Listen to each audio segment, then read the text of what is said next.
আমার চ্যানেলটা লাইক করবেন, সাবস্ক্রাইব করবেন, শেয়ার করবেন, বেল আইকনটা প্রেস করবেন। সাবস্ক্রাইব করতে ভুলবেন না। আসসালামু আলাইকুম দর্শক, ভারতীয় তথা ভারত সরকার আমাদেরকে খুব তুচ্ছ তাচ্ছিল্য মনে করত। একটা গরিবদের ছোট দেশ এবং তাদের কি ক্ষমতা আছে সেইভাবে তারা আমাদেরকে মূল্যায়িত করত। 2024 সালে 5ই আগস্ট স্বৈরাচারী হাসিনার পতনের পর পালিয়ে দিল্লি আশ্রয় নেওয়ার পর থেকে 3 দিন পরে ডক্টর মোহাম্মদ ইউনূস 8ই আগস্ট ক্ষমতা নিয়েছেন সন্ধ্যায় শপথ গ্রহণের মাধ্যমে। এবং উনি আসার পরেই ভারতের চোখে চোখ রাঙিয়ে কথা বলছেন। উনি ভারতকে পাত্তা দিচ্ছেন না। বিএসএফ কে বিডিআর কড়া জবাব দিচ্ছে। প্রত্যেকটা ক্ষেত্রে ভারতের যে একক আধিপত্য ছিল, বাংলাদেশকে কলোনি হিসেবে মনে করতো, অঙ্গরাজ্য মনে করতো, সেটা পাল্টে যেতে শুরু করেছিল এবং পাল্টে গেছে অনেকটা। এখন ভারত আমাদেরকে তুচ্ছ তাচ্ছিল্য করে। আমাদের সামরিক শক্তি নিয়ে ভারত খুব হাসি ঠাট্টা এগুলা করে এবং একদিনে দখল করে নিবে পুরো বাংলাদেশ। 5 মিনিটে দখল করে নিবে চট্টগ্রাম চিকেন নেক 5 মিনিটে শেষ করে দিবে, এই করবে সেই করবে। ভারতের এই সমস্ত লোকের মনে জ্ঞানের অভাব একেবারে নাই। জ্ঞানের একেবারে অভাব আছে। জ্ঞান বলতে এদের তেমন একটা কিছু নাই। আমি একটু উদাহরণ দিচ্ছি। রাশিয়া একটা পারমাণবিক বিশ্বের পরাশক্তি। পারমাণবিক বোমায় রাশিয়া আমেরিকার থেকে অনেক বেশি আছে। তাদের বিভিন্ন অ্যাডভান্স টেকনোলজি কিছু কিছু ক্ষেত্রে তারা আমেরিকাকে ডিগিয়ে গেছে। একটা পরাশক্তি রাশিয়া কি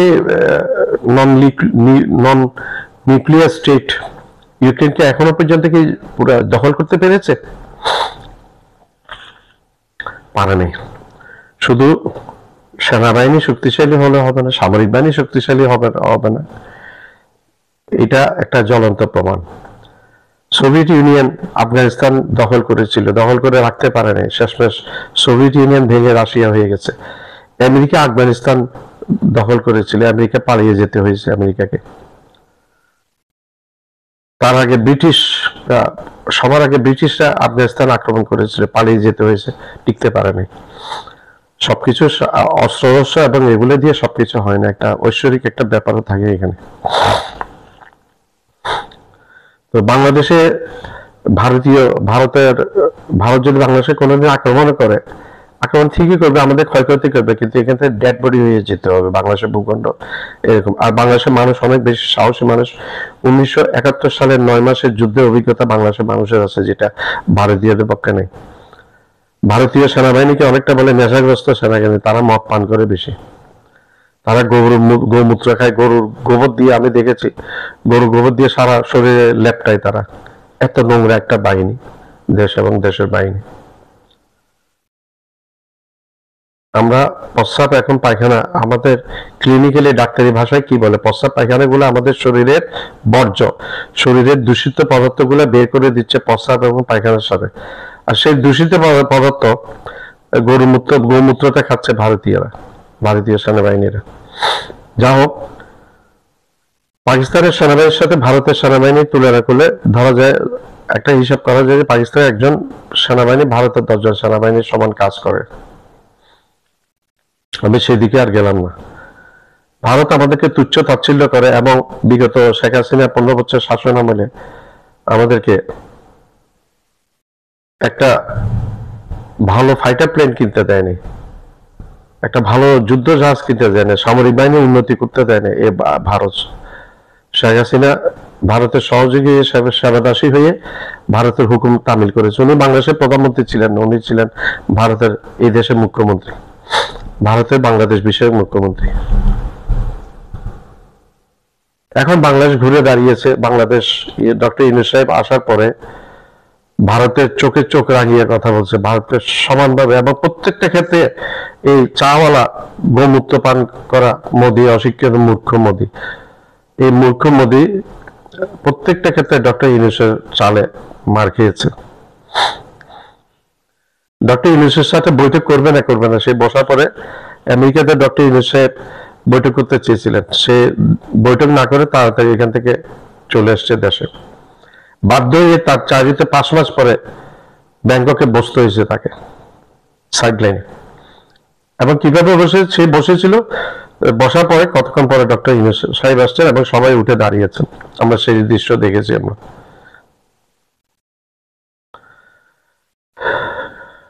ব্যক্তিত্বের দিকে এবং বিশ্বের মধ্যে গ্রহণযোগ্যতার দিকে ডক্টর ইউনূস সাহেবের ধারে কাছে যায় না এই মোদী, কোনোদিন তুলনা হবে না। ভারতের ইতিহাসে একটা নিকৃষ্টতম প্রধানমন্ত্রী হচ্ছে নরেন্দ্র মোদী এবং নিকৃষ্টতম স্বরাষ্ট্রমন্ত্রী হচ্ছে এই অমিত শাহ, নিকৃষ্টতম মুখ্যমন্ত্রী হচ্ছে যোগী আদিত্যনাথ উত্তরপ্রদেশের। এগুলো হচ্ছে, এরা সবাই হচ্ছে কট্টর হিন্দুত্ববাদী, চরম মুসলিম বিরোধী। এরা মুসলমানদেরকে কোনোদিন দেখতে পারে না। বাংলাদেশে এবং পাকিস্তানে নাকি সন্ত্রাসবাদের আড্ডাখানা হয়ে গেছে। তোমরা তালেবানকে নিয়ে গত পরশুদিন কেমনে মিটিং করলা? হ্যাঁ, তালেবানকে নিয়ে কেমনে মিটিং করলা? বাংলাদেশে এক্সক্লুসিভ ইলেকশন লাগবে তাদের।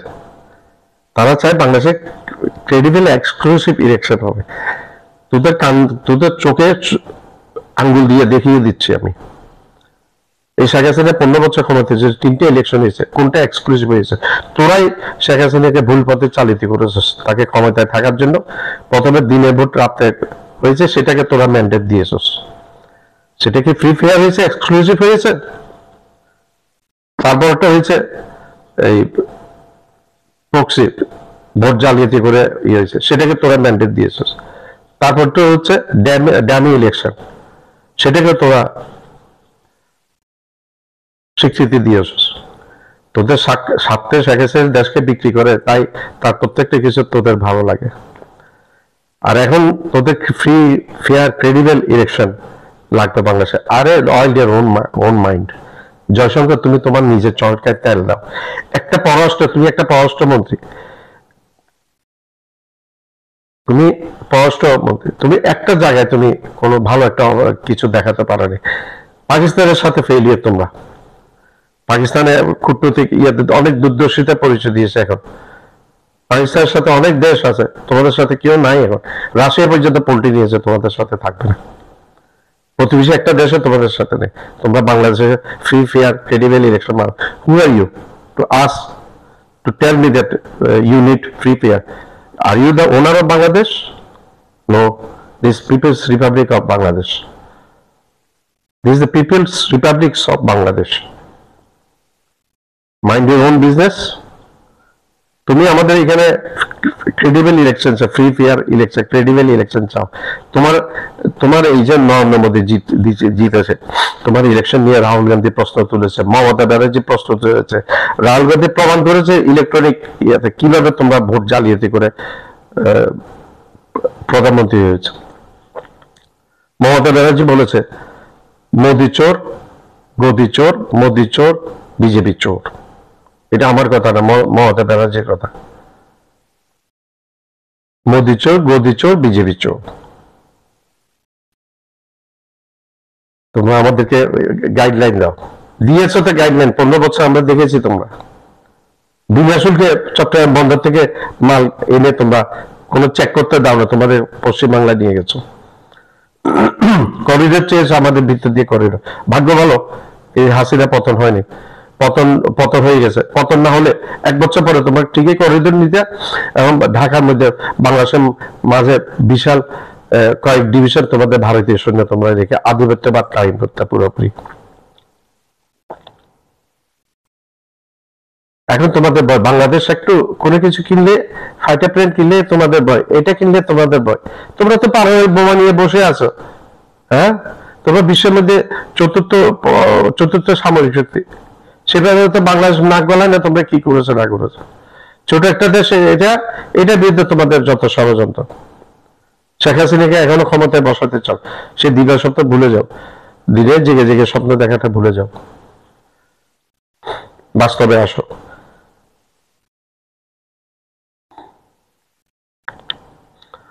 আমাদেরকে চাল বন্ধ করে দিয়েছো, এক্সপোর্ট বন্ধ করে দিয়েছো। ডাল, চাল, পেঁয়াজ, রসুন, আদা এগুলো বন্ধ করে দিয়েছে। আমরা ভুখে মরে যাব। বিনিময়ে কি হলো? তোমাদের অর্থনীতি ধ্বংস হয়েছে। তোমাদের পেঁয়াজ পচে পচে পড়েছে, গাড়ি চালিয়েছে আলুর উপর, আলুর বস্তার উপর দিয়ে গাড়ি চালিয়েছে, আমরা দেখেছি এগুলো। কৃষকরা আন্দোলন করেছে। তোমাদের অর্থনীতি খারাপ হয়েছে। আমেরিকা দিয়েছে স্যাংশন, 50% ট্যারিফ দিয়েছে তোমাদেরকে। দাদাগিরি তোমাদের যেখানে সেখানে চলে না। ডক্টর ইউনূস সাহেব তোমাদের দাদাগিরি এগুলো মেনে নেয় না, মেনে নিবেও না। ইন্টারন্যাশনাল একটা ফিগার। কোথায় ডক্টর ইউনূস, কোথায় তোমাদের চাওয়ালা মোদি, গোমূত্র খাওয়া মোদি। আমরা ঘৃণা করি না ব্যক্তি মোদিকে, তার কার্যকলাপকে ঘৃণা করি। বাংলাদেশের হত্যাকাণ্ডের সাথে ভারত জড়িত, জড়িত। বিডিআর হত্যাকাণ্ডের সাথে জড়িত, হেফাজত হত্যাকাণ্ডের সাথে জড়িত, জামাতে ফাঁসির সাথে, নেতাদের ফাঁসির সাথে জড়িত। লিস্ট অনুযায়ী ফাঁসি দিয়েছে। এবং 2024 সালের 5 আগস্ট পর্যন্ত, জুলাই আগস্ট এই হত্যাকাণ্ডের সাথে জড়িত। আমরা বাংলাদেশের পুলিশের পোশাক পরা, হিন্দিতে কথা বলা লোক আমরা দেখেছি বাংলাদেশে, তখন হিন্দিতে কথা বলছে, বাংলাদেশের পুলিশের পোশাক পরছে। এরা কারা? বিডিআর হত্যাকাণ্ড কে চালিয়েছে? চালিয়েছে। একটা জিনিস মনে রাখবে, ভারত, তোমরা আপামর জনসাধারণ বাংলাদেশ তোমাদেরকে পছন্দ করে না, ঘৃণার চোখে দেখে তোমাদেরকে, তোমাদের কার্যকলাপে। আমরা ঘৃণার চোখে দেখতাম না তোমাদের কার্যকলাপে। তোমরা আমাদেরকে নিঃশ্বাস নিতে দিচ্ছ না। তোমরা ফ্রি একটা ক্রেডিবল ইলেকশন খুঁজো। আমাদের সামরিক বাহিনীর একটা অস্ত্র কিনতে পারে না। এখন ডক্টর ইউনূস সাহেব 5 হতে 6টা দেশের সাথে চুক্তি করে ফেলেছে। চীন থেকে আসবে 20টা ঠান্ডার বিমান, যে বিমানগুলা ভারতের বুকে কাপড়ে ধরিয়ে দিয়েছে। 6-6টা বিমান ভারতের ভূপাতিতে করেছিল, সেটা চীন থেকে আসবে। তুরস্কের সাথে সামরিক চুক্তি হয়েছে, মিসাইল, এগুলো অনেক কিছু আসবে। ইতালি থেকে ফাইটার প্লেন নিবে 5 হতে 6টা। চীন থেকেও আসবে, পাকিস্তান থেকেও আসবে, ইরান থেকেও আসবে। এই 6টা দেশের সাথে। তারপর ওইদিকে জাপানের সাথে চুক্তি করেছে, সামরিক চুক্তি। এখন তোমাদের কাপড়ি ধরে গেছে। হ্যাঁ, আমাদের কাছে কি পারমাণবিক বোমা আছে? তোমাদের কাছে আছে। কই, আমরা তো তোমাদেরকে কোনো সময় বলিনি। আসলে দুষ্ট একটা জাতি। যতদিন এই ভারতটা ভেঙে টুকরো টুকরো হবে না, ততদিন এই বাংলাদেশকে শান্তি থাকতে দিবে না। একটা ফ্যাসিস্ট প্রধানমন্ত্রী যে গণহত্যা করে চলে গিয়ে ভারতে আশ্রয় নিয়েছে, তাকে এখন সুযোগ করে দিচ্ছে উস্কানি দেওয়ার জন্য। বাংলাদেশের সামরিক বাহিনীর অপরাধী জেনারেলরা ওইখানে গিয়ে নিরাপদ আশ্রয় পায় এই ভারত সরকারের মদতে। সবকিছুর একটা সীমা আছে। অনেক আগে এই মোদি সীমা লঙ্ঘন করে ফেলেছে। আসসালামু আলাইকুম। আমার ভিডিওটা আপনারা লাইক করবেন, শেয়ার করবেন, সাবস্ক্রাইব করবেন। বন্ধুরা, বাংলাদেশকে এতদিন অনেক দুর্বল একটি দেশ হিসেবে দেখা হতো এবং ভারত চাইলে বাংলাদেশকে একদিনেই দখল করে নেবে এমন অনেক হুমকি ধামকি দিত ভারতীয় রাষ্ট্রপ্রধানরা। কিন্তু বর্তমানে ইউনূস সরকার এমন সব অস্ত্র কিনছে এবং চীন ও জাপানের সঙ্গে যেসব প্রতিরক্ষা চুক্তি স্বাক্ষর করছে, তা দেখে মনে হচ্ছে 2026 সালের মধ্যেই বাংলাদেশ হতে চলেছে এশিয়ার নতুন পরাশক্তি। অত্যাধুনিক যুদ্ধ বিমান থেকে শুরু করে লং রেঞ্জের এয়ার ডিফেন্স সিস্টেম সবকিছুই ক্রয় করতে চলেছে বাংলাদেশ সরকার। এসব ছাড়াও তুরস্ক থেকে আসতে চলেছে লং রেঞ্জের ব্যালিস্টিক মিসাইল, যার রেঞ্জ হবে 400 কিলোমিটার। এসব ছাড়াও বাংলাদেশ 2026 সালে কি কি অস্ত্রের ডেলিভারি পেতে চলেছে সে সম্পর্কে বিস্তারিত আলোচনা করা হবে আজকের ভিডিওতে। তাই আজকের ভিডিওটি অনেক বেশি গুরুত্বপূর্ণ ও ইনফরমেটিভ হতে চলেছে। তাই ভিডিওটি মনোযোগ সহকারে একদম শেষ পর্যন্ত দেখতে থাকুন। তো চলুন শুরু করা যাক। বন্ধুরা, 2019 সাল থেকেই বাংলাদেশ তার সশস্ত্র বাহিনীকে ঢেলে সাজানোর যে প্রক্রিয়া শুরু করেছিল, তার সবচেয়ে গুরুত্বপূর্ণ সংযোজনগুলো আসছে তুরস্ক থেকে। এর মধ্যে যে প্রযুক্তিটি নিয়ে সবচেয়ে বেশি আলোচনা হচ্ছে সেটি হলো বোরা ব্যালিস্টিক মিসাইল। 2018 সাল থেকে দীর্ঘ আলোচনার পর অবশেষে 2026 সালে এই বিধ্বংসী মিসাইলের প্রথম ব্যাটারি বাংলাদেশের হাতে আসতে চলেছে। এই বোরা মিসাইল কি, কতটা শক্তিশালী, চলুন জেনে নিই। তুরস্কের বিখ্যাত প্রতিরক্ষা সংস্থা রকেটসান দ্বারা নির্মিত এই মিসাইলটি। এটি একটি শর্ট রেঞ্জ ব্যালিস্টিক মিসাইল। চুক্তি অনুযায়ী এর আনুষ্ঠানিক পাল্লা 300 কিলোমিটার হলেও প্রযুক্তিগত দিক থেকে এটি 400 কিলোমিটার পর্যন্ত লক্ষ্যবস্তুতে আঘাত আনতে সক্ষম বলে মনে করা হয়। এর অর্থ হলো, যদি বাংলাদেশের সাথে কোনো প্রতিবেশী দেশের যুদ্ধ শুরু হয়, তাহলে বাংলাদেশের সীমানার ভিতর থেকেই মিসাইল ব্যবহার করে পার্শ্ববর্তী দেশগুলোর অনেক গুরুত্বপূর্ণ স্থাপনায় আঘাত আনতে পারবে বাংলাদেশ। অর্থাৎ ভারতের কলকাতা থেকে শুরু করে সেভেন সিস্টার্স সবকিছুই এই মিসাইল রেঞ্জের মধ্যে চলে আসবে। ঠিক এই কারণে ভারতের প্রতিরক্ষা মহলে কিছুটা হলেও অস্বস্তি তৈরি হওয়া স্বাভাবিক। একটি দেশের হাতে ব্যালিস্টিক মিসাইল থাকা মানে শুধু আক্রমণ করার ক্ষমতা বাড়া নয়, এটি একটি শক্তিশালী প্রতিরোধক হিসাবে কাজ করবে। অর্থাৎ কোন শত্রু দেশ বাংলাদেশে আক্রমণ করার আগে অন্তত 2 বার ভাববে। তবে এই ধরনের প্রযুক্তি পরিচালনা করা অত্যন্ত জটিল। এর জন্য ট্রেনিং এর জন্য অলরেডি তুরস্কে বাংলাদেশি অনেক সেনাকে পাঠানো হয়েছে। প্রাথমিকভাবে এক ব্যাটারি হাতে পেলেও ভবিষ্যতে পূর্ণাঙ্গ রেজিমেন্ট গড়ে তোলার সম্ভাবনা রয়েছে বাংলাদেশে, যা বাংলাদেশের প্রতিরক্ষা শিল্পকে অনন্য উচ্চতায় নিয়ে যাবে। তবে ধারণা করা হচ্ছে, বাংলাদেশ যখন এই বোরা ব্যালিস্টিক মিসাইলের রেজিমেন্ট তৈরি করবে, তখন হয়তো এর ভিতরে ব্যবহৃত যে মিসাইলগুলো রয়েছে সেগুলোর কারখানা বাংলাদেশে স্থাপন করবে তুরস্কের রকেটসান কোম্পানি। তখন এই মিসাইলগুলো হয়তো বাংলাদেশেই উৎপাদন করা হবে এবং এইখানে সংযোজন করা হবে। তখন আর তুরস্ক থেকে আমাদের মিসাইল ক্রয় করতে হবে না, বরং আমরা নিজ দেশেই এর ব্যবহৃত মিসাইল উৎপাদন করতে সক্ষম হব। তুর্কি প্রেসিডেন্ট রিসেপ তাইপ এরদোয়ান ইতিমধ্যেই বাংলাদেশ সম্পর্কে বলেছেন যে বাংলাদেশ আমাদের প্রকৃত বন্ধু, আমরা সর্বাত্মকভাবে বাংলাদেশকে সাহায্য করার জন্য প্রস্তুত রয়েছে। বন্ধুরা, শুধু আক্রমণ করলেই হবে না, আক্রমণ ঠেকানোর জন্য প্রয়োজন হবে শক্তিশালী এয়ার ডিফেন্স সিস্টেমের। আর এইবার বাংলাদেশকে হিসার আকাশ প্রতিরক্ষা ব্যবস্থার ডেলিভারি দিতে চলেছে তুরস্ক। বর্তমানে বাংলাদেশের আকাশ প্রতিরক্ষা মূলত স্বল্প পাল্লার, যা যুদ্ধবিমান বা আধুনিক ড্রোন মোকাবেলায় পুরোপুরি কার্যকর নয়। এই ঘাটতি পূরণের জন্য বাংলাদেশ সেনাবাহিনী তুরস্কের বিশ্বমানের হিসার সিস্টেম অর্ডার করেছে। হিসার কোনো একক মিসাইল নয়, এটি একটি সমন্বিত আকাশ প্রতিরক্ষা ব্যবস্থা। এই রাডার সিস্টেম একসাথে একাধিক টার্গেট শনাক্ত করতে পারে এবং শত্রুপক্ষের যুদ্ধবিমান, হেলিকপ্টার, ড্রোন, এমনকি ব্যালিস্টিক ক্ষেপণাস্ত্রকেও মাঝ আকাশে ধ্বংস করে দিতে সক্ষম এই হিসার আকাশ প্রতিরক্ষা ব্যবস্থা। এই সিস্টেম হাতে পাওয়ার পর বাংলাদেশের আকাশসীমা কার্যত একটি দুর্ভেদ্য দুর্গে পরিণত হবে। দেশের গুরুত্বপূর্ণ পারমাণবিক বিদ্যুৎ কেন্দ্র, সমুদ্র বন্দর এবং সামরিক ঘাঁটিগুলোকে শত্রুর আক্রমণ থেকে রক্ষা করতে এই ব্যবস্থাটি প্রধান ভূমিকা পালন করবে। এই সিস্টেম পরিচালনার জন্য ব্যাপক প্রশিক্ষণের প্রয়োজন। তুরস্ক এই প্রশিক্ষণের সম্পূর্ণ দায়িত্ব নিয়েছে এবং বাংলাদেশের সেনা কর্মকর্তাদের তুরস্কে নিয়ে গিয়ে বিশেষ প্রশিক্ষণ দেওয়া হচ্ছে। হিসার আকাশ প্রতিরক্ষার সংযুক্তি নিঃসন্দেহে বাংলাদেশের প্রতিরক্ষা সক্ষমতাকে এক অনন্য উচ্চতায় পৌঁছে দেবে এবং আঞ্চলিক নিরাপত্তায় একটি প্রভাবশালী ভূমিকা পালন করবে। এই সাহসী এবং দূরদর্শী সিদ্ধান্ত নেবার পিছনে মূল কাজ করছে ডক্টর মোহাম্মদ ইউনূস সরকার। মূলত বাংলাদেশের সামরিক বাহিনীকে ঢেলে সাজানোর জন্যই তার এই উদ্যোগ। হিসার এয়ার ডিফেন্স সিস্টেম মূলত তুরস্কের তৈরি অত্যন্ত শক্তিশালী এবং কার্যকরী একটি এয়ার ডিফেন্স সিস্টেম। যদিও এটা মিডিয়াম রেঞ্জের এয়ার ডিফেন্স সিস্টেম, তারপরেও এটা ব্যাপক কার্যকরী। এর রেঞ্জ প্রায় 40 কিলোমিটার, অর্থাৎ 40 কিলোমিটারের মধ্যে থাকা যে কোনো বস্তুকে এটি ধ্বংস করতে পারে। ধরুন ভারত তাদের হাতে থাকা ব্যালিস্টিক মিসাইল অথবা যুদ্ধ বিমান দিয়ে বাংলাদেশের ঢাকায় আক্রমণ করতে আসলো, তখন সেটিকে মাঝ আকাশে শনাক্ত করে ধ্বংস করতে পারবে এই হিসার এয়ার ডিফেন্স সিস্টেম।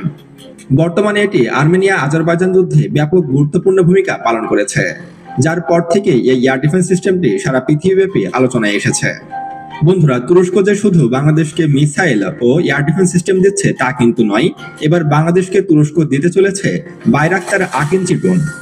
আপনারা হয়তো ইতিমধ্যে জানেন যে বাংলাদেশ সেনাবাহিনী কিন্তু তুরস্কের তৈরি বাইরাক্তার TB2 ড্রোন ব্যবহার করছে, আর যে ড্রোনগুলো সফলভাবে পাহাড়ের নজরদারি এবং আক্রমণ করার জন্য ব্যবহার করা হচ্ছে। বর্তমানে পার্বত্য এলাকায় এই ড্রোনগুলো ব্যাপক গুরুত্বপূর্ণ ভূমিকা পালন করছে। এছাড়াও ভারতীয় হুমকি ও মিয়ানমারের আরাকান আর্মির হুমকিকে প্রতিহত করার জন্য এই ড্রোনগুলো গুরুত্বপূর্ণ ভূমিকা পালন করছে। বাইরাক্তার ড্রোনগুলো যেমন বাংলাদেশের স্থলপথকে নিরাপত্তা দিচ্ছে, ঠিক তেমনি ভাবে বাংলাদেশের সমুদ্র সীমাকে নিরাপত্তা দেওয়ার জন্য প্রয়োজন হবে সার্ভেলেন্স ও মেরিটাইম ড্রোন। এর জন্য বাংলাদেশের প্রথম চয়েস হচ্ছে তুরস্কের তৈরি বাইরাক্তার আকিঞ্চি ড্রোন, যেগুলো মেরিটাইম স্ট্রাইকে ব্যাপক পারদর্শী। আপনারা এখন স্ক্রিনে যে ড্রোনগুলো দেখছেন, এগুলোই মূলত বাইরাক্তার আকিঞ্চি ড্রোন। আপনারা হয়তো জানেন যে বাংলাদেশে যতটুকু স্থলসীমা রয়েছে, ঠিক ততখানি বাংলাদেশের নৌসীমা রয়েছে বা জলসীমা রয়েছে। আর এই জলসীমাকে সুরক্ষা দেওয়ার জন্য বাংলাদেশের প্রয়োজন হবে সার্ভেলেন্স ও অ্যাটাক ড্রোন। আর এর জন্য পারফেক্ট হলো তুরস্কের তৈরি বাইরাক্তার আকিঞ্চি ড্রোনগুলো। বাংলাদেশ মূলত 6 থেকে 12টির মতো এরকম বাইরাক্তার আকিঞ্চি ড্রোন অর্ডার করেছে তুরস্কের কাছ থেকে। তবে বর্তমানে রাশিয়া ইউক্রেন যুদ্ধের কারণে তুরস্কের ব্যাপক সংখ্যক ড্রোন ইউক্রেনকে ডেলিভারি দিতে হচ্ছে, আর এই কারণে বাংলাদেশের এই ডিলটি অনেকটাই পিছিয়ে গেছে। আপনারা হয়তো জানেন যে বর্তমানে বাইরাক্তার আকাঙ্ক্ষী মডেলের ড্রোনগুলো পার্শ্ববর্তী দেশ পাকিস্তান ব্যবহার করছে এবং এর সাফল্য 100%। আর এই কারণে বাংলাদেশ এবার বাইরাক্তার আকাঙ্ক্ষী ড্রোন অর্ডার করেছে তুরস্কের কাছ থেকে। হয়তো আগামী কয়েক মাসের মধ্যেই বা আগামী বছরই বাইরাক্তার আকাঙ্ক্ষীর 6টি ড্রোন হয়তো বাংলাদেশ পাবে। তবে বাইরাক্তার টিভি-2 চেয়ে এর রেঞ্জ অনেক বেশি। যেহেতু এগুলো মেরিটাইম স্ট্রাইকের জন্য স্পেশালভাবে তৈরি করা হয়েছে, সেহেতু এই ড্রোনগুলোর রেঞ্জ ধরা হয়েছে প্রায় 400 কিলোমিটার এবং এগুলোর পিলোড সক্ষমতাও অনেক বেশি। প্রায় 1350 কেজি পিলোড বহন করতে পারে এই ড্রোনগুলো, অর্থাৎ 1350 কেজি বোমা বহন করতে পারে ড্রোনগুলো, যেগুলো মেরিটাইম স্ট্রাইকের জন্য খুবই গুরুত্বপূর্ণ। অর্থাৎ শত্রুপক্ষের যুদ্ধজাহাজ এবং তাদের ব্যবহৃত সাবমেরিনগুলোকে টার্গেট করতে পারবে এবং প্রয়োজনে সেগুলোকে অ্যাটাকও করতে পারবে এই ড্রোনগুলো। তবে সম্প্রতি বাংলাদেশের যে অস্ত্রটি নিয়ে সব থেকে বেশি আলোচনা হচ্ছে সেটি হলো চীনের তৈরি J-10C বি ফাইটার জেট বা J-10C ভেগারাস ড্রাগন ফাইটার জেটগুলো নিয়ে। আপনারা হয়তো জানেন যে বাংলাদেশ ইতিমধ্যে চীনের সাথে $2.2 বিলিয়ন চুক্তি করে প্রায় 20টির মতো J-10C ভেগারাস ড্রাগন অর্ডার দিয়েছে, যেগুলোর ডেলিভারি শুরু হবে আগামী বছর থেকেই। আর এই ফাইটার জেট সম্পর্কে নতুন করে কোনো কিছুই বলার নেই, এগুলো হলো এক একটি মারণাস্ত্র। ইতিমধ্যেই কিন্তু পাকিস্তানের হাতে থাকা ফাইটার জেটগুলো ভারতকে কিয়ামত দেখিয়ে দিয়েছে। ঠিক সেরকম ভাবে যদি 20টির মতো এই ধরনের ফাইটার জেট বাংলাদেশ অপারেট করে, তাহলে সেটি হবে ভারতের জন্য সব থেকে বড় আতঙ্ক। কারণ ভারত কখনোই চায়নি যে বাংলাদেশ সামরিক ক্ষেত্রে ব্যাপক শক্তিশালী রাষ্ট্রে পরিণত হোক। আর বিশেষ করে বাংলাদেশ বিমান বাহিনী শক্তিশালী হোক, এটা কোনোভাবেই মেনে নিতে পারবে না ভারত। তবে বাংলাদেশ অবশেষে চীনের তৈরি 20টি J-10C ফাইটার জেট পেতে চলেছে। সেই সাথে মিসাইল হিসাবে পেতে চলেছে PL-15E মডেলের মিসাইল, যেটি এয়ার টু এয়ার মিসাইল এবং খুবই শক্তিশালী একটি মিসাইল, যেটি ভারতের যে কোনো ফাইটার জেটকে ধ্বংস করে দিতে সক্ষম হবে। হয়তো আগামী বছরই বাংলাদেশ প্রথম ধাপে 6টির মতো J-10C ফাইটার জেটের ডেলিভারি পাবে এবং পরবর্তীতে 6টি করে মোট 20টি ফাইটার জেটের ডেলিভারি পাবে বাংলাদেশ। আর এখানে চীন যে বাংলাদেশের প্রকৃত বন্ধু তা আবারও প্রমাণ করে দিল, কারণ বাংলাদেশের কাছে এই ফাইটার জেটগুলো 10 বছর মেয়াদী কিস্তিতে বিক্রি করছে চীন, যার ফলে বাংলাদেশের জন্য এই ফাইটার জেটগুলোকে ক্রয় করা আরো বেশি সহজ হচ্ছে। বন্ধুরা, এরই মধ্যে আরেকটি গুরুত্বপূর্ণ নিউজ আমাদের হাতে এসেছে, সেটি হলো এবার জাপানের সঙ্গে প্রতিরক্ষা চুক্তি করতে চলেছে বাংলাদেশ। জাপান কিন্তু বর্তমানে সামরিক ক্ষেত্রে ব্যাপক উন্নতি সাধন করছে। এছাড়াও জাপান কিন্তু নিজ দেশে ফাইটার জেট থেকে শুরু করে যুদ্ধজাহাজ সবকিছুই তৈরি করতে সক্ষম এবং জাপানের প্রযুক্তি এতটাই উন্নত যে তারা চাইলে মাত্র 1 থেকে 2 দিনের মধ্যেই পারমাণবিক বোমা তৈরি করতে সক্ষম। কিন্তু জাপান শান্তিপ্রিয় দেশ হবার কারণে তারা কোনো রকম পরমাণু অস্ত্র তৈরি করছে না। তারপরও কিন্তু জাপান অত্যাধুনিক ফাইটার জেট থেকে শুরু করে সকল প্রকার অস্ত্র নিজ দেশে উৎপাদন করে থাকে। আর জাপানের সাথে বাংলাদেশের প্রতিরক্ষা চুক্তি থাকা মানে যুদ্ধকালীন সময়ে সেটা খুবই গুরুত্বপূর্ণ ভূমিকা পালন করবে। ইতিমধ্যে বাংলাদেশকে প্রায় কয়েক বিলিয়ন ডলার সামরিক অস্ত্র এবং কয়েক বিলিয়ন ডলারের সামরিক চুক্তি স্বাক্ষর করেছে জাপান। আপনারা হয়তো জানেন যে বাংলাদেশের অবকাঠামো থেকে শুরু করে মেট্রো রেল থেকে শুরু করে সব ক্ষেত্রে কিন্তু জাপান গুরুত্বপূর্ণ ভূমিকা পালন করেছে। এছাড়া বাংলাদেশে যে দেশটির সব থেকে বেশি বিনিয়োগ রয়েছে সেই দেশটিও কিন্তু এই জাপান। আর জাপানের সাথে প্রতিরক্ষা চুক্তি থাকা মানে বাংলাদেশ আরেক ধাপ এগিয়ে যাওয়া। তাহলে এই ভিডিও থেকে আমরা বুঝতে পারলাম যে বাংলাদেশ আর আগের অবস্থানে নেই, বাংলাদেশ এখন দিন দিন নিজেকে আরো করছে উন্নত এবং শক্তিশালী, এবং দিন যত যাচ্ছে বাংলাদেশ সামরিক ক্ষেত্রে ততটাই সমৃদ্ধি অর্জন করছে। পরিচালিত Bangladesh machine tools factory BMTF এ ফার্নিচার বানাতে দেখে বাণিজ্য উপদেষ্টা বললেন, আপনারা কামান বানাবেন, ট্যাঙ্ক বানাবেন, ডিফেন্স ইকুইপমেন্ট বানাবেন, যাতে ডিটারেন্স তৈরি হয়, কেউ যেন চোখ তোলারও সাহস না পায়। বাংলাদেশ সেনাবাহিনীর নিজস্ব ট্যাঙ্ক বানান, কামান ওটাও বানাচ্ছে স্যার, দেখিনি পর্যাপ্ত স্যার, বাংলাদেশ অর্ডার ফ্যাক্টরিতে বানানো হয়ে গেছে। So you just need to catch up with the trend. So give it up, you want to make fun of cameras. Come on,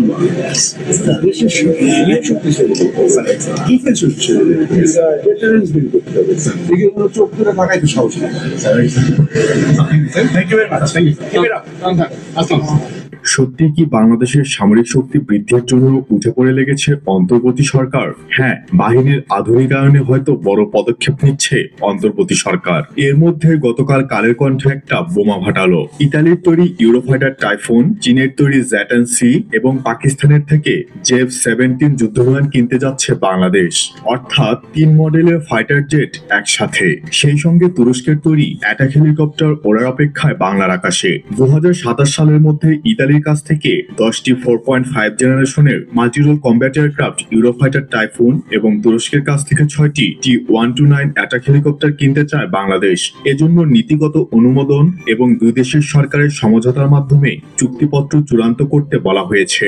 Italy ও তুরস্কের প্রতিনিধি বা অনুমোদিত সংস্থার সঙ্গে সরাসরি আলোচনা করে সিদ্ধান্ত নেওয়া হবে। কালের কণ্ঠের প্রতিবেদনে বলা হয়, বিমান বাহিনীর একজন এয়ার ভাইস মার্শালকে সভাপতি করে বিভিন্ন মন্ত্রণালয়ের প্রতিনিধির সমন্বয়ে 12 সদস্যের কমিটি গঠন করতে বলা হয়েছে। কমিটিতে প্রধান উপদেষ্টার কার্যালয়, প্রতিরক্ষা মন্ত্রণালয়, অর্থ বিভাগ, অর্থনৈতিক সম্পর্ক বিভাগ, পররাষ্ট্র মন্ত্রণালয়, আইন মন্ত্রণালয়, জাতীয় রাজস্ব বোর্ড, সশস্ত্র বাহিনী বিভাগ, বিমান সদস্যের বিশেষজ্ঞরা থাকবেন। এই আন্তঃমন্ত্রণালয় যৌথ কমিটি প্রয়োজনীয় প্রস্তুতি নিয়ে ইতালি ও তুরস্কের প্রতিনিধি দলের সঙ্গে আলোচনায় বসবে। এই ক্রয় চুক্তি 2025-26 অর্থ বছরের মধ্যে করতে চায় বিমান বাহিনী। যুদ্ধবিমান ও হেলিকপ্টার ক্রয়ে গঠিত কমিটি খসড়া চুক্তিপত্র নিরীক্ষণ করতে পারবে। এছাড়া G2G অর্থাৎ গভর্নমেন্ট টু গভর্নমেন্ট পদ্ধতিতে ইতালি তুরস্কের সরকারের অনুমোদিত সংস্থার কাছ থেকে এসব যুদ্ধবিমান কেনার বিষয়টি যাচাই বাছাই করবে। কমিটি দর কষাকষির মাধ্যমে এসব যুদ্ধবিমানের চূড়ান্ত মূল্য নির্ধারণ, অর্থ পরিশোধের পদ্ধতি, খসড়া চুক্তি সহ দুই দেশের প্রতিনিধিদের সঙ্গে আলোচনার মাধ্যমে চুক্তিপত্র চূড়ান্ত করে চুক্তি স্বাক্ষর করবে। তবে এই সংবাদটির গ্রহণযোগ্যতা নিয়ে আমরা আশাবাদী নই। T-129 জ্যাটান-সি বাস্তবিক, জেফ-17 পর্যন্ত মানা যায়, সাথে আবার 10টা টাইফুন বড়ই আকাশ কুসুম কল্পনা বলে মনে হচ্ছে। ডিসেম্বরে ইতালির প্রধানমন্ত্রী আসবে, তখন হয়তো এই ডিলের ব্যাপারে জানা যাবে। দেখা যাক শেষ পর্যন্ত কি হয়। আর যদি সত্য হয় তাহলে দাদাবাবুদের জন্য এখন দুই ফ্রন্ট নিয়ে ভাবতে হবে। তবে বাংলাদেশের এই সবকিছুকে একত্রে ইন্টিগ্রেট করতে সময় লাগবে।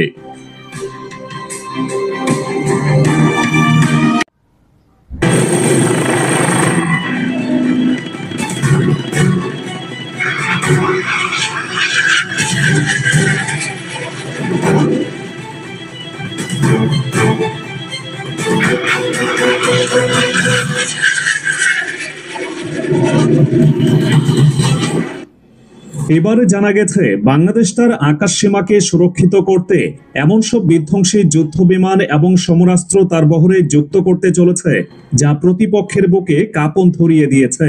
দীর্ঘদিনের একমুখী নির্ভরতার বৃত্ত ভেঙে ঢাকা এখন তার সামরিক সক্ষমতাকে এমন এক উচ্চতায় নিয়ে যাওয়ার পরিকল্পনা করেছে যা দক্ষিণ এশিয়ার ভূরাজনৈতিক সমীকরণকেই বদলে দিতে পারে। অন্তর্বর্তী সরকারের অধীনে নেওয়া কিছু সিদ্ধান্ত দেশের সশস্ত্র বাহিনীকে দিচ্ছে নতুন গতিপথ, যেখানে আত্মমর্যাদা এবং সার্বভৌমত্বই মূল মন্ত্র। এতদিন পর্যন্ত বাংলাদেশের প্রতিরক্ষা ব্যবস্থা, বিশেষ করে আকাশ প্রতিরক্ষা এবং সীমান্ত নজরদারির মতো গুরুত্বপূর্ণ বিষয়গুলো প্রতিবেশী ভারতের ব্যবস্থাপত্র অনুযায়ী পরিচালিত হতো বলে একটি ধারণা প্রচলিত ছিল।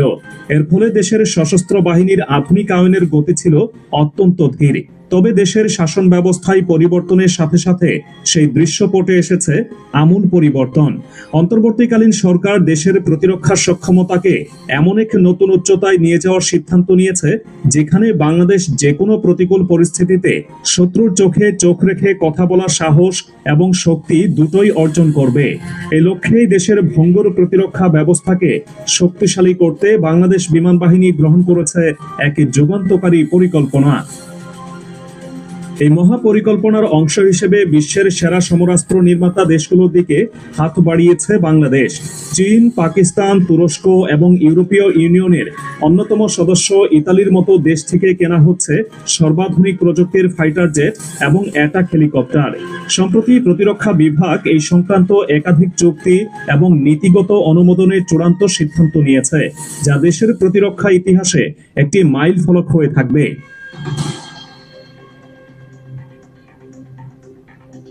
প্রথমেই আসা যাক ইউরোপীয় প্রযুক্তির দিকে। বিমান বাহিনীর জন্য ইতালি থেকে কেনা হচ্ছে 4.5 প্রজন্মের multirole combat aircraft Eurofighter typhoon. এটি কেবল একটি যুদ্ধ বিমান নয়, এটি আকাশ যুদ্ধের এক পরিপূর্ণ প্যাকেজ।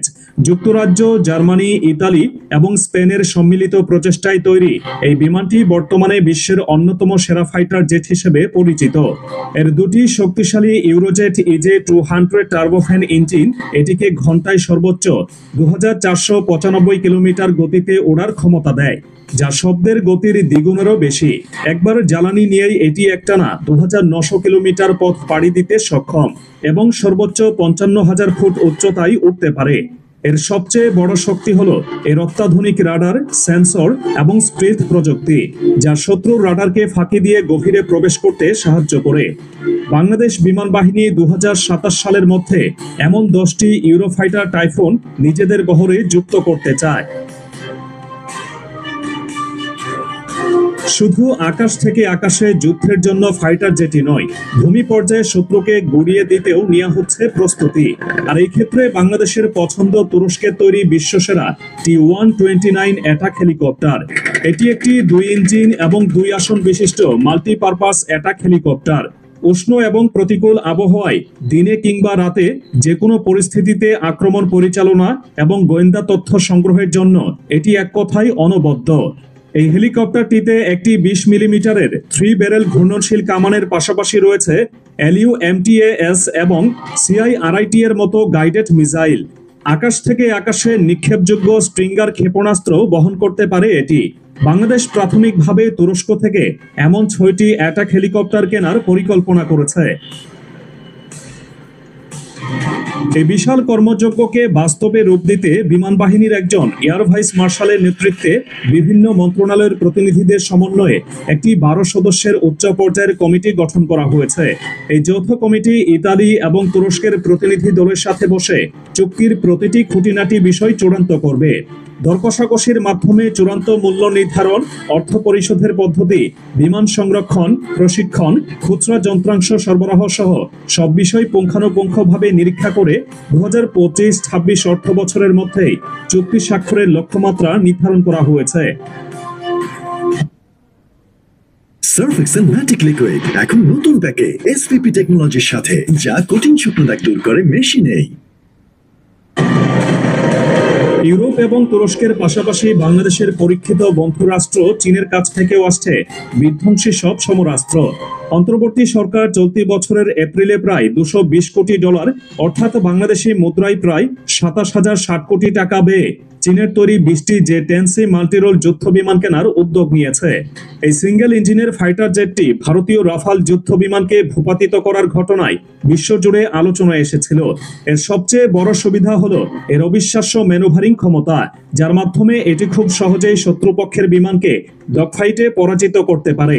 এর গতিবেগ শব্দের চেয়ে প্রায় দ্বিগুণ, ঘন্টায় প্রায় 2415 কিলোমিটার। আকাশ প্রতিরক্ষায় এটি বাংলাদেশের জন্য একটি গেম চেঞ্জার হতে চলেছে। একই সাথে পাকিস্তানের সাথেও প্রতিরক্ষা সম্পর্ককে এক নতুন মাত্রায় নিয়ে যাচ্ছে বাংলাদেশ। পাকিস্তান অ্যারোনটিক্যাল কমপ্লেক্স এবং চীনের চেংডু এয়ারক্রাফট ইন্ডাস্ট্রি কর্পোরেশনের যৌথ উদ্যোগে তৈরি 16টি JF-17 থান্ডার যুদ্ধ বিমান কেনার চুক্তিও সম্পন্ন হয়েছে। এই 16টি বিমান কিনতে খরচ হবে প্রায় $720 মিলিয়ন বা 8,856 কোটি টাকা। JF-17 থান্ডার একটি হালকা ওজনের সব ধরনের আবহাওয়ায় চলতে সক্ষম এক মাল্টিরোল ফাইটার জেট। এটি আকাশ থেকে আকাশে এবং আকাশ থেকে ভূমিতে সমান দক্ষতায় হামলা চালাতে পারে। ভারতের MiG-29 বিমান বিধ্বংস করে এই ফাইটার জেটটি নিজের সক্ষমতার প্রমাণ দিয়েছে বহু আগেই।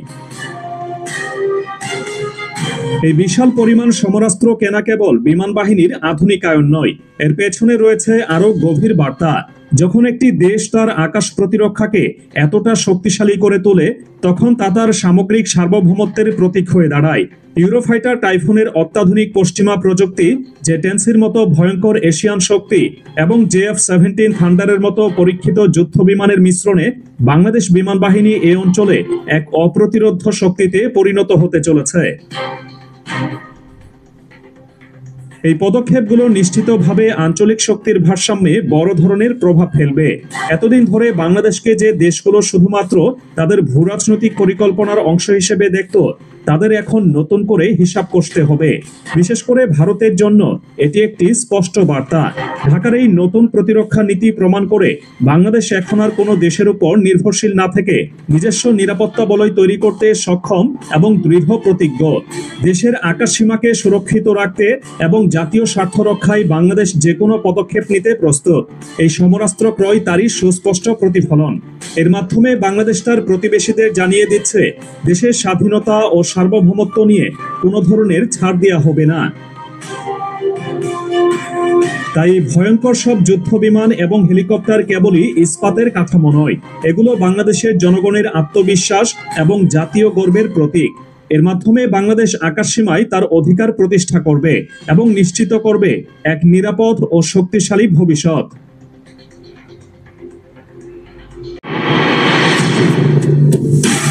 একটা ছোট্ট যন্ত্র, পাখির মতো দেখতে। কেউ একে বলে ড্রোন, কেউ বলে নীরব প্রহরী।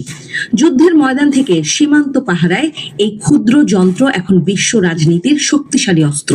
ইউক্রেনের দুটি সস্তা ড্রোন রাশিয়ার বেলগোরোদ অঞ্চলে 2টি গুরুত্বপূর্ণ সেতু ধ্বংস করে দিয়েছে। তাতে ভেস্তে গেছে রুশ সেনার রসদ সরবরাহ। যুদ্ধক্ষেত্রে এক নতুন বার্তা ছুড়ে দিয়েছে এই ঘটনা। এখন আর ট্যাঙ্ক বা যুদ্ধবিমানই একমাত্র শক্তি নয়, প্রযুক্তিই পারে বদলে দিতে যুদ্ধের মন। এই প্রযুক্তির বিপ্লব ছুঁয়ে গেছে এশিয়া প্যাসিফিককেও। ভারত, চীন, দক্ষিণ কোরিয়া সব দেশই এখন ড্রোনে কোটি কোটি ডলারের বিনিয়োগ করছে। চীনের কোম্পানিগুলো বিশ্বজুড়ে সরবরাহ করছে অত্যাধুনিক ড্রোন, আর ভারত খুঁজছে ইউরোপ আমেরিকার বাজার। এদিকে মিয়ানমারের যুদ্ধবিধ্বস্ত সীমান্তে দেখা যায় ভিন্ন চিত্র। বিপ্লবী গোষ্ঠী ব্যবহার করছে সস্তা ঘরোয়া DIY ড্রোন, আর সেনাবাহিনী চালাচ্ছে বড় ও শক্তিশালী মডেল, যার সঙ্গে রয়েছে জ্যামিং প্রযুক্তি। দক্ষিণ এশিয়ার মানচিত্রে বাংলাদেশ এখন নতুনভাবে ভাবছে। ড্রোন কূটনীতি ও ড্রোন প্রতিরক্ষা ঢাকাতেও এখন আলোচ্য বিষয়। বর্তমানে বাংলাদেশের হাতে রয়েছে 44টি যুদ্ধোপযোগী ড্রোন। এর মধ্যে ইতালির ফ্যালকো, স্লোভেনিয়ার C4IE এবং তুরস্কের বিখ্যাত বায়রাক্তার TB2। এই ড্রোনগুলো বাংলাদেশকে দিয়েছে দ্রুত জবাব দেওয়ার ক্ষমতা। সীমান্তে অনুপ্রবেশ থেকে শুরু করে সন্ত্রাস দমন, সব ক্ষেত্রেই আকাশ থেকে নজরদারি সম্ভব হচ্ছে। যদিও এই ড্রোন শক্তি বাংলাদেশের জন্য যথেষ্ট নয়, কারণ আগ্রাসী প্রতিবেশীর আধিপত্যের লাগাম টানতে বাংলাদেশের আরো শক্তিশালী ড্রোন ব্যবস্থা দরকার বলেই মনে করছে সংশ্লিষ্ট খাতের বিশেষজ্ঞরা। বিশেষ করে ভারত যে অ্যাপ্রোচে আগাচ্ছে তা রুখতে ড্রোন শক্তির কোনো বিকল্প নেই। যুদ্ধ ছাড়াও ড্রোনের রয়েছে বহুমুখী ব্যবহার। এই যান্ত্রিক পাখির চোখ যে কোনো নজরদারির ক্ষেত্রেও আজকাল সেরা হাতিয়ার।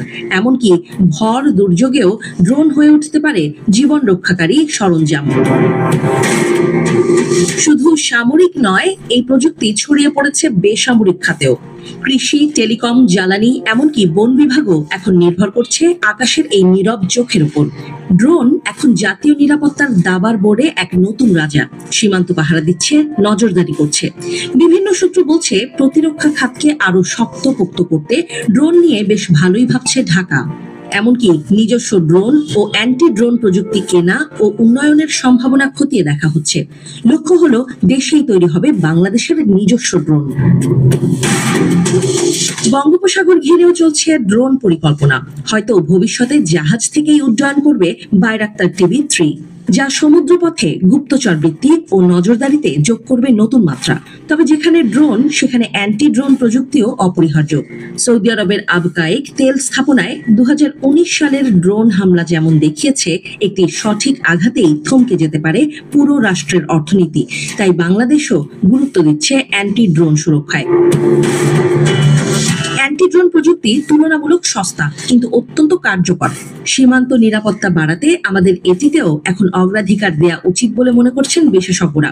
বিশ্বে ইউটিলিটি ড্রোনের বাজার এখন সোনার খনি। 2024 সালে যার আকার ছিল $1.2 বিলিয়ন, 2033 সালের মধ্যে তা বাড়বে $4.5 বিলিয়ন। তবুও প্রযুক্তি যতই শক্তিশালী হোক, তার মূল চালক মানুষই। বাংলাদেশে এখনো ড্রোন অপারেশন মেরামত ও প্রশিক্ষণে ঘাটতি আছে। দেশ আর ভারতে অনেক মিডিয়াতে মাঝে মধ্যেই দেখা যায় তারা খবর প্রকাশ করে তারা মাত্র একদিনের মধ্যেই পুরো বাংলাদেশ দখল করে ফেলবে। এমনকি তারা বাংলাদেশের রংপুর ও চট্টগ্রামকে আলাদা করে নেবে। এখন প্রশ্ন হলো, ভারত কি চাইলে বাংলাদেশকে দখল করে নিতে পারবে? বাংলাদেশের সামরিক সক্ষমতা কেমন, বা বাংলাদেশ সেনাবাহিনী কতটা শক্তিশালী? এবং 2025 সালে এসে যদি ভারত বাংলাদেশ যুদ্ধ লাগে তাহলে কি ঘটবে? বাংলাদেশ কি পারবে ভারতকে মোকাবেলা করতে? সে সম্পর্কে বিস্তারিত আলোচনা করা হবে আজকের ভিডিওতে। এই ভিডিওটিতে ভারত ও বাংলাদেশের সামরিক সক্ষমতা একদম নিরপেক্ষভাবে তুলে ধরা হয়েছে, তাই ভিডিওটি মনোযোগ সহকারে একদম শেষ পর্যন্ত দেখবেন। তো চলুন শুরু করা যাক। বন্ধুরা, ভারত পৃথিবীর চতুর্থ শক্তিশালী দেশ এবং ভারতীয় বিমান বাহিনী ব্যাপক শক্তিশালী। আপনারা হয়তো জানেন যে ভারতীয় বিমান বাহিনীতে রাফেলের মতো উন্নত ফাইটার জেট রয়েছে।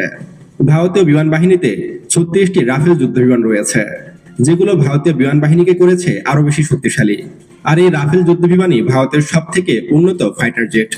যদিও কিছুদিন আগে যখন পাকিস্তানের সাথে ভারতের আকাশ যুদ্ধ শুরু হয়েছিল, তখন কিন্তু 3টি ভারতীয় রাফেলকে শুটডাউন করেছিল পাকিস্তান। চীনের তৈরি জেট-এনসি ফাইটার জেট তখন সারা পৃথিবী জুড়ে আলোচনায় আসে। যদিও ভারত স্বীকার করছিল না যে তাদের রাফেল হারিয়েছে, কিন্তু রাফেল প্রস্তুতকারক দেশ ফ্রান্সই স্বীকার করেছিল তাদের রাফেল যুদ্ধ বিমান হারিয়েছে ভারত। এবং ফ্রান্স এটাও দাবি করে যে মূলত পাইলটের ভুলের কারণেই রাফেল যুদ্ধ বিমান হারাতে হয়েছে। ভারতের হাতে রাফেল ছাড়াও আরো অনেক অত্যাধুনিক ফাইটার জেট রয়েছে। ভারতের হাতে টোটাল এয়ারক্রাফট আছে 2229টি। এর মধ্যে ফাইটার জেট রয়েছে মাত্র 513টি। রাফেল ছাড়াও ভারতের হাতে Sukhoi 30 MKI, Tejas, MiG-29, Miraj 2000 এবং MiG-21 এর মতো ফাইটার জেট রয়েছে। যদিও এগুলো অনেক পুরনো ফাইটার জেট, তারপরও ভারত এগুলোকে রিপ্লেস করেনি। বলা যায় যে ভারত এখনো ব্রিটিশ আমলের ফাইটার জেট ব্যবহার করে। এবার আমরা বাংলাদেশ এয়ারফোর্স সম্পর্কে জানবো। বন্ধুরা, বাংলাদেশের সবচেয়ে উন্নত ফাইটার জেট হলো MiG-29, যেটা সোভিয়েত ইউনিয়নের তৈরি। MiG-29 ডবল ইঞ্জিন বিশিষ্ট ফাইটার জেট হলেও এগুলো সোভিয়েত আমলের তৈরি এবং এগুলো বেশ পুরনো একটি ফাইটার জেট। বাংলাদেশের হাতে টোটাল 8টির মতো MiG-29 ফাইটার জেট রয়েছে, আর এগুলো 4th জেনারেশনের ফাইটার জেট। বর্তমানে বাংলাদেশের হাতে 8টি MiG-29 এর মধ্যে 2টি নষ্ট এবং বাকি 6টি ঠিক আছে। MiG-29 ছাড়াও বাংলাদেশ বিমান বাহিনীর হাতে চেনডুই F7 রয়েছে আরো 36টি। যদিও এই ফাইটার জেটগুলো 60-এর দশকের, তারপরও এখনো কিন্তু বাংলাদেশ এই ধরনের ফাইটার জেট অপারেট করে থাকে। এই তো কিছুদিন আগে মাইলস্টোন স্কুলের উপরে বাংলাদেশের একটি F7 BGI মডেলের ফাইটার জেট ক্র্যাশ করে। যদিও সেটি প্রশিক্ষণ মডেলের ছিল, তারপরও কিন্তু অনেক পুরনো হওয়ার কারণে যান্ত্রিক ত্রুটির কারণে এই দুর্ঘটনাটি ঘটেছে বলে জানা যায়। আমরা যদি এবার বিমান সক্ষমতার কথা বলি ভারত ও বাংলাদেশের মধ্যে, তাহলে ভারতের চেয়ে 100 বছর পিছিয়ে আছে বাংলাদেশ। আকাশ যুদ্ধে বাংলাদেশ কখনোই ভারতের সাথে টিকতে পারবে না, কিন্তু শুধুমাত্র বিমান বাহিনীতে কখনোই একটি দেশের ভূখণ্ড দখল করা সম্ভব নয়। হয়তো ভারত বাংলাদেশের ব্যাপক ক্ষয়ক্ষতি সাধন করতে পারবে, কিন্তু কোনো এলাকা দখল করতে পারবে না। আর কোনো এলাকা দখল করতে হলে প্রয়োজন হবে সেনাবাহিনীর। বন্ধুরা, এবার আমরা বাংলাদেশ ও ভারতের সেনাবাহিনীর মধ্যে তুলনা করব।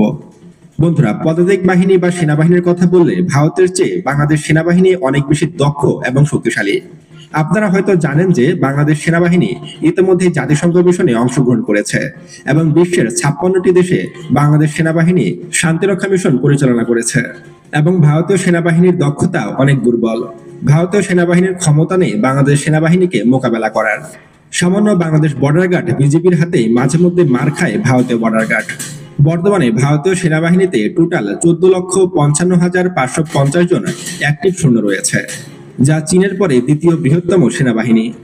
যদিও ভারতীয় সেনাবাহিনী সংখ্যার দিক দিয়ে পৃথিবীর দ্বিতীয়তম, কিন্তু দক্ষতার দিক থেকে 100তম অবস্থানেও নেই। আপনারা হয়তো জানেন যে ভারতীয় সেনাবাহিনী একটি নেশাগ্রস্ত সেনাবাহিনী। তারা সবসময় মদ খায়। যদি কখনো ভারত পাকিস্তান যুদ্ধ লাগার মতো অবস্থা তৈরি হয়, তখনই কিন্তু ভারতীয় সেনাবাহিনী লেজ গুটিয়ে পালিয়ে যায়। আজ পর্যন্ত কোনো যুদ্ধে পাকিস্তানকে পরাজিত করতে পারেনি ভারতীয় সেনাবাহিনী। এমনকি বাংলাদেশের সাথেও বেশ কয়েকবার যুদ্ধে জড়িয়েছে ভারত। 2001 সালে বাংলাদেশ বর্ডার গার্ডের সাথে যুদ্ধে জড়িয়েছিল ভারতীয় বর্ডার গার্ড। সেটা ঘটেছিল 2001 সালে এবং সেটা বড়াইমারি যুদ্ধ নামে পরিচিত। সেখানেও কিন্তু ভারতের ব্যাপক পরাজয় ঘটেছিল বাংলাদেশ বর্ডার গার্ডের হাতে। অন্যদিকে বর্তমানে বাংলাদেশের সৈন্য সংখ্যা 2,10,000 এবং প্যারামিলিটারি সৈন্য সংখ্যা প্রায় 68 লক্ষ, যেটি পৃথিবীর বৃহত্তম সেনাবাহিনী। বর্তমানে ভারতীয় সেনাবাহিনীতে টোটাল যুদ্ধ ট্যাঙ্ক রয়েছে 4,201টি। অন্যদিকে বাংলাদেশ সেনাবাহিনীতে যুদ্ধ ট্যাঙ্ক রয়েছে মাত্র 620টি। আর পদাতিক বাহিনীর ক্ষেত্রে যুদ্ধ ট্যাঙ্ক ছাড়া যুদ্ধ অসম্পূর্ণ। এখন আপনার মনে প্রশ্ন থাকতে পারে যে বাংলাদেশের চেয়ে তো ভারতের হাতে বেশি সংখ্যক যুদ্ধ ট্যাঙ্ক রয়েছে, সেহেতু হয়তো ভারত যুদ্ধক্ষেত্রে এগিয়ে থাকবে। এর উত্তর হলো না, কারণ ভারতীয় সেনাবাহিনীতে যতগুলো যুদ্ধ ট্যাঙ্ক রয়েছে তার সবচেয়ে বেশি অংশ মোতায়েন করা থাকে চীনের বর্ডারে এবং বাকিগুলো মোতায়েন করা থাকে পাকিস্তান বর্ডারে। ফলে বাংলাদেশের বর্ডারে তেমন কোনো যুদ্ধ ট্যাঙ্ক মোতায়েন থাকে না। ফলে বাংলাদেশের সাথে যুদ্ধ লাগলে ভারত কখনোই বাংলাদেশ সেনাবাহিনীর সাথে টিকতে পারবে না। এছাড়া ভারতীয় সেনাবাহিনী মূর্খ একটি সেনাবাহিনী, তারা গরুর গোমূত্র পান করে থাকে। তবে সেটা যাই হোক, ভারতীয় সেনাবাহিনী অনেক অদক্ষ, তারা কখনোই বাংলাদেশ সেনাবাহিনীর সাথে যুদ্ধে টিকতে পারবে না। যদিও এই যুদ্ধটি অনেক দীর্ঘ হবে, তারপর আমি এটা কনফিডেন্সের সাথে বলতে পারি যে এই যুদ্ধে বাংলাদেশেরই জয় হবে। বন্ধুরা, এবার আমরা জানবো এই দুই দেশের নৌবাহিনী সম্পর্কে। বন্ধুরা, ভারতীয় নৌবাহিনী পৃথিবীর মধ্যে অন্যতম বৃহত্তম শক্তিশালী নৌবাহিনী এবং ভারতীয় নৌবাহিনীতে একটি এয়ারক্রাফট ক্যারিয়ার রয়েছে। অন্যদিকে বাংলাদেশ নৌবাহিনীও কিন্তু ব্যাপক শক্তিশালী। পৃথিবীর মধ্যে 30তম অবস্থানে রয়েছে বাংলাদেশ নৌবাহিনী এবং দক্ষিণ এশিয়ায় বাংলাদেশ নৌবাহিনী দ্বিতীয় বৃহত্তম নৌবাহিনী। ভারতের পরে বাংলাদেশ নৌবাহিনী সবচেয়ে শক্তিশালী। এমনকি বাংলাদেশ নৌবাহিনীতে অসংখ্য যুদ্ধজাহাজ রয়েছে এবং নতুন করে আরো 6টি ফ্রিগেট যুদ্ধজাহাজ যুক্ত হয়েছে বাংলাদেশ নৌবাহিনীতে। এমনকি বাংলাদেশ নৌবাহিনীতে নতুন করে আরো 4টি সাবমেরিন যুক্ত হতে চলেছে। অর্থাৎ নৌবাহিনীর ক্ষেত্রে ভারতকে চ্যালেঞ্জ ছুড়তে পারে বাংলাদেশ নৌবাহিনী। ভারতের হাতে যে এয়ারক্রাফট ক্যারিয়ারটি রয়েছে সেটি মূলত সোভিয়েত আমলের। সে সময় রাশিয়ার ফেলে দেওয়া পুরনো এয়ারক্রাফট ক্যারিয়ারটি কিনে নিয়েছিল ভারত এবং সেটিকে মডিফাই করে আজকে ভারত নতুন এয়ারক্রাফট ক্যারিয়ার তৈরি করেছে। যদিও এটি সাইজে অনেক ছোট, তারপরও ভারত দাবি করে যে এটি নাকি এশিয়ার সবচেয়ে শক্তিশালী এয়ারক্রাফট ক্যারিয়ার। এয়ারক্রাফট ক্যারিয়ার ছাড়াও ভারতীয় নৌবাহিনীতে টোটাল যুদ্ধজাহাজ রয়েছে 293টি। এর মধ্যে ডিস্ট্রয়ার্স রয়েছে 13টি, ফ্রিগেট রয়েছে 14টি, করভেট রয়েছে 18টি এবং সাবমেরিন রয়েছে 18টি এবং পেট্রোল ভেসেলস রয়েছে 135টি। কিন্তু ভারতীয় নৌবাহিনীতে কোনো রকম মাইন ওয়ারফেয়ার নেই। ফলে যুদ্ধের সময় ভারতকে অন্যান্য দেশের কাছ থেকে মাইন ওয়ারফেয়ার যুদ্ধজাহাজ ভাড়া করে নিয়ে আসতে হবে। এবার যদি আমরা বাংলাদেশ নৌবাহিনীর কথা বলি, তাহলে বাংলাদেশ নৌবাহিনীর হাতে টোটাল 118টির মতো যুদ্ধজাহাজ রয়েছে। এর মধ্যে ফ্রিগেট রয়েছে 7টি, করভেট রয়েছে 6টি, সাবমেরিন রয়েছে 2টি, পেট্রোল ভেসেলস রয়েছে 61টি এবং মাইন ওয়ারফেয়ার রয়েছে 5টি। আর এই মাইন ওয়ারফেয়ারের সক্ষমতায় বাংলাদেশ ভারতের চেয়ে অনেক গুণ এগিয়ে আছে। যুদ্ধক্ষেত্রে মাইন পরিষ্কার করার ক্ষেত্রে বাংলাদেশের মাইন ওয়ারফেয়ার গুলো অনেক বেশি গুরুত্বপূর্ণ ভূমিকা পালন করবে। ফলে ভারত যদি কখনো নেভাল মাইন বিছিয়ে বাংলাদেশকে নৌবলক দেওয়ার চেষ্টা করে, সেগুলোকে খুব সহজেই পরিষ্কার করতে পারবে বাংলাদেশ নৌবাহিনী। ফলে যুদ্ধক্ষেত্রে ভারতের চেয়ে এক ধাপ এগিয়ে থাকবে বাংলাদেশ। যদিও বাংলাদেশ নৌবাহিনী ভারতের চেয়ে অনেক দুর্বল, তারপরও ভারত কিন্তু তাদের পুরো শক্তি বাংলাদেশের বিরুদ্ধে ব্যবহার করতে পারবে না, কারণ তাদের বেশিরভাগ শক্তি পাকিস্তান ও চীনের বিরুদ্ধে ব্যবহার করতেই শেষ হয়ে যায়। আর বাংলাদেশের জনগণ ব্যাপক সাহসী। যদি কখনো ভারতের সাথে আমাদের যুদ্ধ লাগে, তাহলে হয়তো বাংলাদেশ ভারতের বেশ কিছু অঞ্চল দখল করে নেবে। বিশেষ করে ভারতের সেভেন সিস্টার্স ও কলকাতা দখল করে নেবে বাংলাদেশের জনগণ। কারণ বাংলাদেশের জনগণ যদি একবার ক্ষিপে যায়, তাহলে ভারতের বাপেরও সক্ষমতা নেই বাংলাদেশকে দখল করা, উল্টো ভারতই দখল হয়ে যাবে। বন্ধুরা, ভারতের সাথে যদি বাংলাদেশের সত্যি সত্যি যুদ্ধ লেগে যায়, তাহলে আপনিও যুদ্ধে নামবেন কিনা বা আসসালামু আলাইকুম। আমার ভিডিওটা আপনারা লাইক করবেন, শেয়ার করবেন, সাবস্ক্রাইব করবেন। আমার চ্যানেলটা লাইক করবেন, শেয়ার করবেন, সাবস্ক্রাইব করবেন, বেল আইকনটা প্রেস করবেন।